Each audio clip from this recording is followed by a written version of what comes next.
आज का इंसान कैसा है, आज का इंसान किस प्रकार से है देखना। ऊपर से अंदर से कटपीस और ऊपर से थान। ऊपर से कैसा दिखता है, बिल्कुल कैसे आप बिल्कुल ठीक है और कुछ बिल्कुल आनंद है, और धीरे धीरे धीरे धीरे महाराज जी इस तो क्या हो रहा हो, कटपीस है ना, चुकले जर्जरी भूत। महादेव की उपासना करने से ये जर्जरी भूत की जो समस्या है उसका अपने आप रास्ता हल, समस्या का समाधान मिल जाता है, क्योंकि महादेव के सेवक ही ऐसे हो। मैं ज्यादा समय नहीं लूंगा, समस्या की बात। गुरु महाराज कहा करते ये जगत जो है ना, संसार, ये सभी प्रकार की समस्याएं हैं। एक समस्या पूरी हुई, बस ये काम हो जाएगा, बस अब तो कुछ नहीं करना, गंगा नहाए, और वो हुआ। उसके बाद में फिर गंगा नहाए, और फिर और नहीं। जिस प्रकार से बांस में को देखा होगा आपने, बांस के हर आगे गांठ में गांठ गांठ गांठ गांठ, किसी भी प्रकार का बांस देख लीजिएगा, कभी गांठें खत्म होती ही नहीं है। उसी प्रकार आज मनुष्य की सत्संग के बिना और साधना और तपस्या के बिना मन की गांठें समाप्त नहीं होती। नहीं, आपकी नहीं कह रहा हूं मैं, मेरी आपकी गांठें समाप्त। राग द्वेष छल कपट, ये क्या है? हम शिवरात्रि जैसा महापर्व मनाते हैं, और शिव का अर्थ है कल्याण करता, हमारी समस्याओं से भी कल्याण। तो गुरुदेव कहा करते हैं कि संसार जगत समस्याओं का घर है, और उन समस्याओं का समाधान करना है तो आप कहीं पर भी चले जाओ। राम भरोसो राखिए, राम भरोसो राखिए, राम सकल के माय, राम भरोसो राखिए, राम सकल के माय। तेरे मन को साच है, तेरे मन को साच है, साईं छानो नाय, साईं छानो नाय। न्याय करता के सहारे, किसी बात से विवाद हो जाता है तो आप हम झगड़े होते, मारपीट हो जाए, कुछ हो जाए, चक्कू छुरी चल जाए, तो कहां जाते हैं? चौकी, पुलिस के पास, और समस्या समाधान होगी। और ज्यादा कोई जमीन जायदाद का विवाद हो तो कोर्ट कचहरी, और कोर्ट कचहरी निर्णय हो जाए पहले कोर्ट से, तो फिर कैसे होंगे? अपना अहंकार लग जाता और आगे बढ़ जाते, और वहां गए तो फिर हाई कोर्ट, फिर वहां से फिर सुप्रीम कोर्ट, पूरी जिंदगी समाप्त। वकील साहब बैठे है ना, बताओ तो न्याय मिला क्या? राम भरोसो राखिए, राम सकल के माय। तेरे मन को साच है, साईं छानो नाय, साईं छानो नाय। न्याय करता के सारे, न्याय कौन करेगा? उस परम पिता परमेश्वर। न्याय करता के सारे, नहीं सांच को आंच, नहीं सांच को आंच, सांच को राम उबारे। और इसके बीच में सुख दुख आते हैं, उसका कारण सुख दुख आपदा, सुख दुख आपदा परारब्ध भुगता है। ये हमारे पूर्वजन के प्रारब्ध है। सुख आए दुख आए, परेशानियां आए तो प्रारब्ध है, भुगतना पड़ेगा। सुख दुख आपदा परारब्ध भुगता है, और राम भरोसो रखिए, राम सकल के इष्ट के धनी बनो। परमात्मा पर विश्वास आप करोगे। मैं कह दूं भगवान है, भगवान है, मेरे के भगवान नहीं है, मेरे के भगवान नहीं होगा। आपको विश्वास है तो भगवान आपके सामने हाजिरे हजूरे प्रकट हो जाएंगे। आपका विश्वास चाहिए, मेरा कहने की बात है। न्यायकर्ता के सहारे नहीं सांझ को आँच, सांझ को राम उबारे, सुख दुख आपदा परा लद भुगताए, और राम भरोसो राखिए राम सकल के। तो मैं निवेदन कर रहा था, जगत में संसार में समस्या रहे हैं, समस्याओं का घर नित नवीन, पर समाधान कहां मिलेगा? संतों के दरबार में। कहां मिलेगा? संतों के दरबार में, सत्संग में। कोर्ट कचहरी में समस्याओं का समाधान नहीं मिलेगा, पर संतों के दरबार में समस्या का समाधान मिलेगा। श्रद्धेय संत श्री ने त्याग की बात कही, मैं निवेदन करना चाहता हूं। आइए थोड़ा सा समय लूंगा। एक व्यक्ति ने मरने के, वह घोड़े का व्यापारी था, और मरने के पहले उसने अपनी वसीयत लिख दी कि मेरी जीवन में जो कुछ संपत्ति तो घोड़े हैं और कुछ नहीं है, और जितने घोड़े हैं उतने घोड़े, जितने घोड़े हैं उसके आधे घोड़े मेरे बेटे को दे दिए जाए, और आधे के आधे पत्नी को दे दिए जाए। मेरी 2 बेटियां हैं, मेरी 2 बेटियां हैं, और उनमें से 2 घोड़े बेटियों को। वसीयत लिख दी, वो तो हो गए साहब राम राम।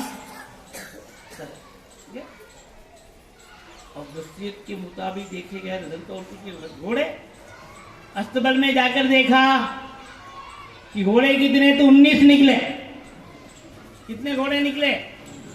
19। बताइए अब वसीयत के मान से किया जाए तो 19 के आधे कितने? 19 के आधे कितने हुए? बोलो ना, आप तो हर बात के हिसाब लगाते रहते हो। 9.5 कर देंगे आप? नहीं। और 9.5 के आधे, और सब अपना अधिकार मांग रहे हैं। बेटा का मेरा अधिकार मिलना चाहिए, पत्नी कहती मेरा भी मिलना चाहिए, और बेटियां कहती हमें भी मिलना चाहिए। समस्या हुई, निर्णय कुछ नहीं।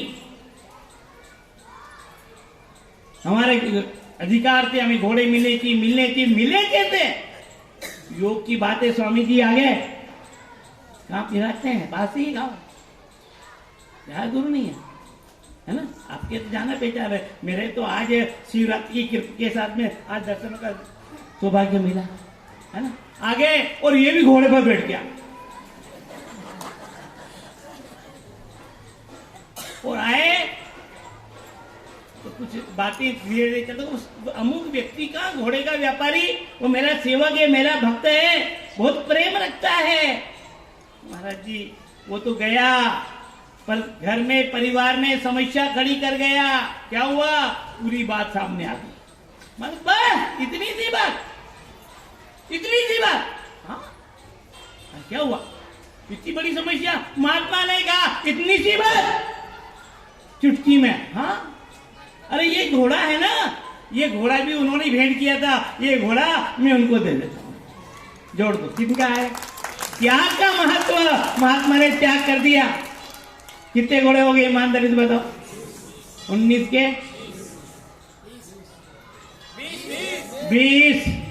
20 के आधे 10 किसको दे दिए?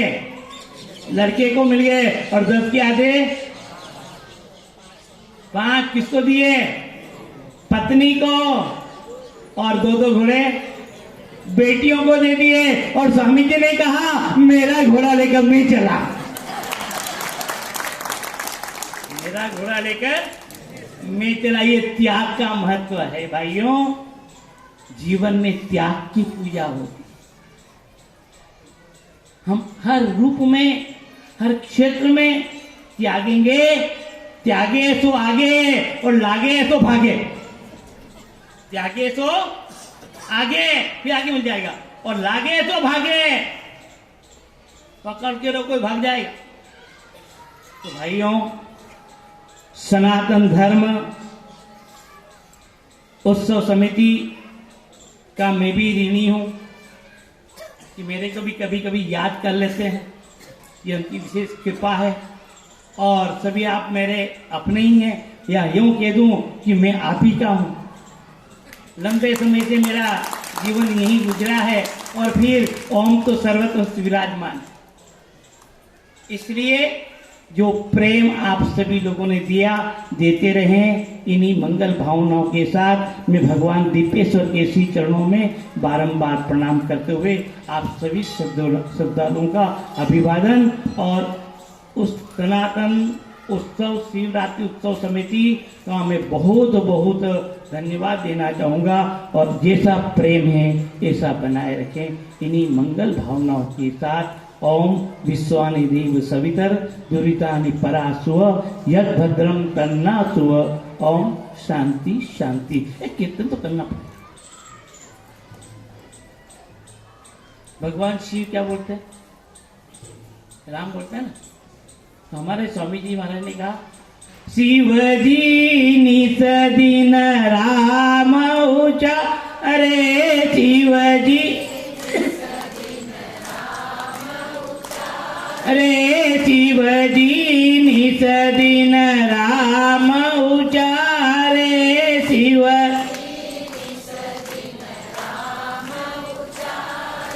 राम बिना दो जो नहीं धारे, राम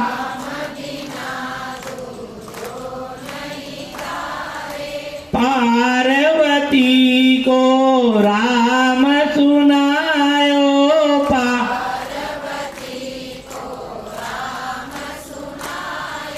राम बिना सब झूठ बतायो,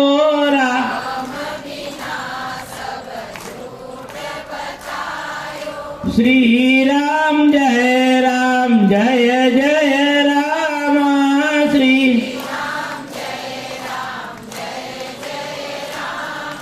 श्री राम जय राम जय जय राम, श्री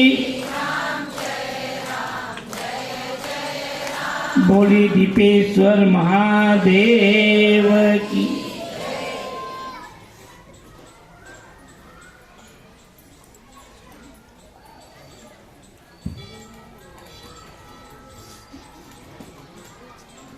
भगवान दीपेश्वर महादेव के प्रांगण में आज जो हमें सौभाग्य प्राप्त हुआ संत महात्माओं का आशीर्वाद प्राप्त करने का, प्रवचन सुनने का और भगवान महादेव के विषय में जितनी हमको जानकारी नहीं थी उससे भी अधिक आपने हमें प्रदान की। हम सभी उपस्थित यहाँ जितनी भक्तजन हैं उनकी ओर से, सनातन धर्म उत्सव समिति की ओर से, शिव भक्त मंडल की ओर से और दीपेश महादेव के सब भक्तों की ओर से आपका बहुत बहुत आभार नमन करते हैं। अभी एक छोटी सी समस्या आई थी और जैसा कहते हैं कि आवश्यकता आविष्कार की जननी होती है। आवश्यकता जैसी हुई और तत्काल यहाँ पर नगर पालिका के सभापति जी विराजी हुए हैं और उनके साथ पार्षद भाई सब बैठे हुए हैं, दोनों दलों के, कांग्रेस और बीजेपी के। और उन्होंने तत्काल घोषणा कर दी कि यहाँ पर एक कमरा और एक बाथरूम बनाने के लिए उन्होंने स्वीकृति दे दी है। तो मैं शिव भक्त मंडल के कोई अगर अध्यक्ष या जो भी कार्यकर्ता हो वो अगर आगे चाहे आभार व्यक्त करना चाहे तो क्या यहाँ कर सकते हैं।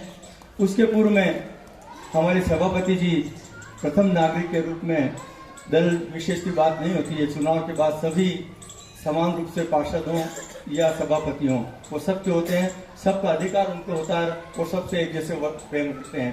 तो मैं सभापति जी के स्वागत के लिए पार्षद कला ओझा से निवेदन करूं कि आप शाल वगैरह उड़ाकर उनका स्वागत करें।